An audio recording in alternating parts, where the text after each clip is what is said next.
Hi అండి. ఈరోజు వీడియోలో రెగ్యులర్‌గా చేసుకునే సాంబార్ కాకుండా శనగపప్పుతో చేసుకునే ఈ చారు చాలా చాలా టేస్టీగా ఉంటుందండి. Welcome to Saisri kitchen and daily needs.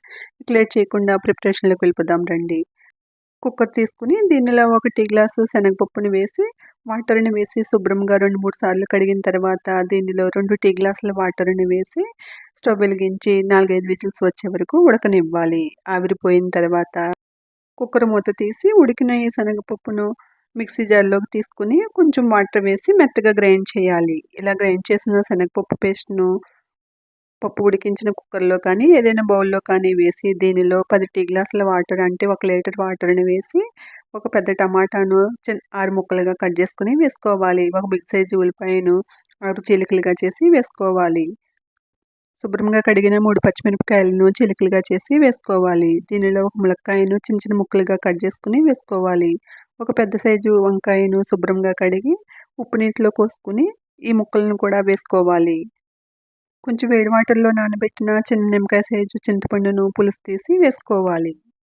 అలానే చిన్న బెల్లం ముక్కను కూడా వేసుకోవాలి. 1:30 టేబుల్ స్పూను కల్లుప్పుని వేసుకోవాలి. అర టేబుల్ స్పూను కారం వేసుకోవాలి. అర టీ స్పూను పసుపును కూడా వేసుకోవాలి. అలానే 2 రెమ్మల కరివేపాకును కడిగి వేసుకోవాలి.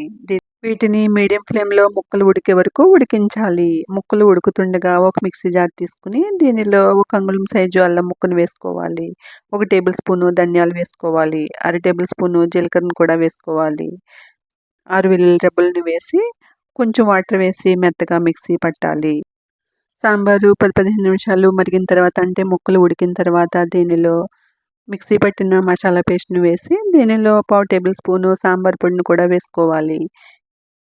దీనిని మరో 3, 4 నిమిషాలు మరగనివ్వాలి.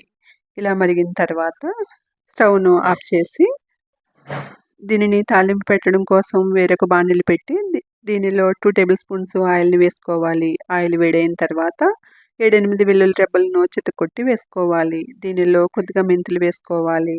అలానే అర టేబుల్ స్పూన్ జీలకర్ర, అర టేబుల్ స్పూన్ ఆవాలు వేసి సిమ్ ఫ్లేమ్‌లో వేయించాలి. ఆవాలు చిటపటలాడిన తర్వాత 3 ఎండుమిరపకాయలను ముక్కలుగా చేసి వేసుకోవాలి. 4, 5 రెమ్మల కరివేపాకును వేసుకోవాలి. చిటికెడు ఇంగువను కూడా వేసి పోపు బాగా వేగిన తర్వాత ఉడికించి పెట్టుకున్న శనగపప్పు చారులో వేసి సర్వ్ చేసుకోవాలి. అంతేనండి, ఎంతో టేస్టీగా ఉండే శనగపప్పు చారు రెడీ.